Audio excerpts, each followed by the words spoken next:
د پلار زړه. کله چې پلار در باندې په غوسه کیږي ته پرې ګران یې، کله چې په تا فشار راوړي ستا خیر غواړي، کله چې هغه غلی وي ستا د راتلونکي په اړه به فکر کوي، کله چې ستا د نیکمرغۍ لپاره لګښت کوي، پوه شه چې خپل ځان د ژوند له خوږو بیخي بې برخې کوي. کله چې خاندې پوه شه چې تا خوشحاله کړی دی، کله چې هغه په قهر وینې پوه شه چې ته یې نصیحت نه منې،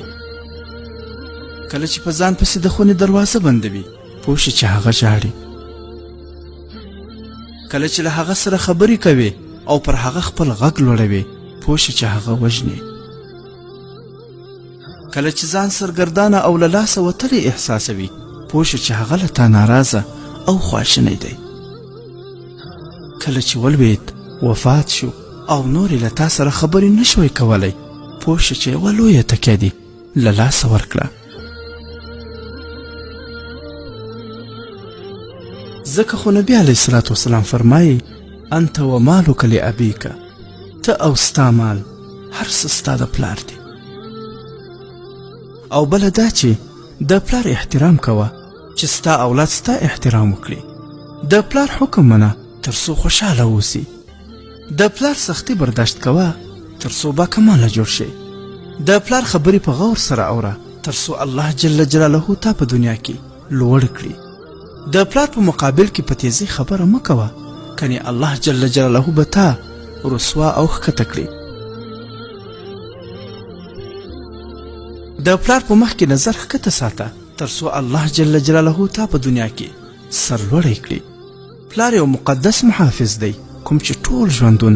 د کورنۍ نګراني کوي. یو پلار کولی شي چې د 7 او یا زیاتو زامنو او لورګانو حفاظت وکړي او ویې ساتي،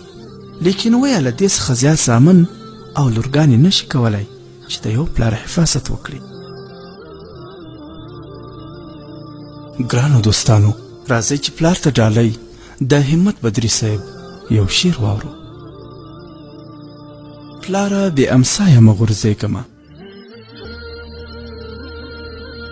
پلاره بې امسایه مه غورځېږمه، پلاره لاس دې راکړه چې ډارېږمه، پلاره ستا تر سیوري لاندې ناست یمه، پلاره لرې نشې چې سوځېږمه، پلاره بې اسرې مې چېرته پرېنږدې، پلاره بې له تا نه زه خوارېږمه،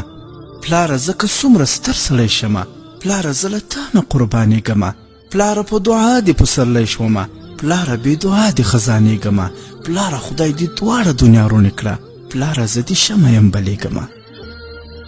پلاره په دعا دې پسرلی شومه، پلاره بې دعا دې خزانېږمه، پلاره خدای دې دواړه دنیا رونې کړه، پلاره زه دې شمه یم بلېږمه، پلاره له دوزخ درته امان غواړم، پلاره له جنت درته تېرېږمه، پلاره ستا همت یمه له تا نظر، پلاره هر ساعت درته زارېږمه، پلاره هر ساعت درته زارېږمه،